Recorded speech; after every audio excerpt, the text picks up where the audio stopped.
con Paolo De Rinaldis alla fine di una gara che diciamo che fino alla metà del secondo tempo è stata equilibratissima, poi i campioni sono usciti fuori, inutile. Sì, la differenza poi è stata quella, giustamente hanno più qualità, hanno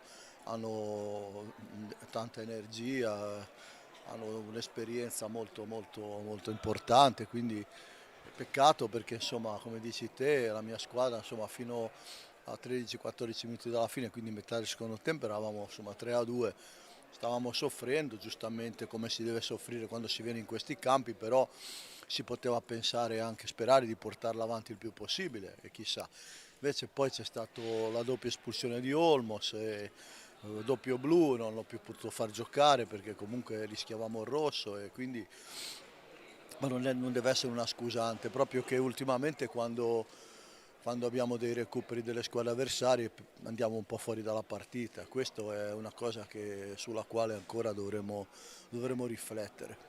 Eppure c'è stato un momento in cui Garzia ha accorciato quel 3-2 che sembrava insomma una svolta proprio dal punto di vista dell'atteggiamento, poi in realtà Sì, sì, era stato il momento anche che abbiamo tentato di recuperare, e abbiamo avuto anche qualche ripartenza importante, potevamo anche gestirle meglio, finalizzarle meglio, però chiaramente dall'altra parte ci sono giocatori che se li lasci mezzo metro, abbiamo visto, possiamo parlare di tanti gol subiti, insomma, perché sono molto per l'abilità degli attaccanti, qualche demerito ovviamente della difesa, però chiaramente se li lasci mezzo metro a certi atleti lo sapevamo e quindi insomma alla fine questo è il risultato.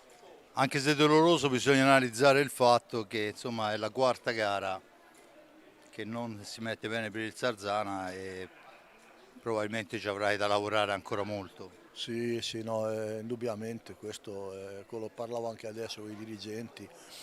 E, sai, poi alla fine anche se servisse piangere tutto il giorno potremmo piangere tutto il giorno, non serve a niente, quindi tocca mettersi lì, cercare di lavorare, di analizzare, di fare quadrato. Ci sono stati anche in passato momenti dove abbiamo avuto delle difficoltà, cercheremo di rimetterci lì testa in cassetta, è il nostro dovere, il nostro obbligo e anche verso i tifosi, verso la società, verso tutto il nostro ambiente. Una parola ultima per i tifosi, hanno cantato dall'inizio alla fine, non hanno mai mollato. La dispiacere è proprio questo, perché sono veramente eccezionali, non si possono più sprecare parole, amano la squadra incondizionatamente, sono sempre pronti ed è per questo che dispiace ancora di più quando non riusciamo a dargli quelle soddisfazioni che meritano. Però insomma, meno male noi che ce li abbiamo, speriamo di riuscire anche a dargli anche qualche soddisfazione andando avanti in più. Bene, io ti ringrazio Paolo, alla prossima. Grazie a voi e buon lavoro anche a voi.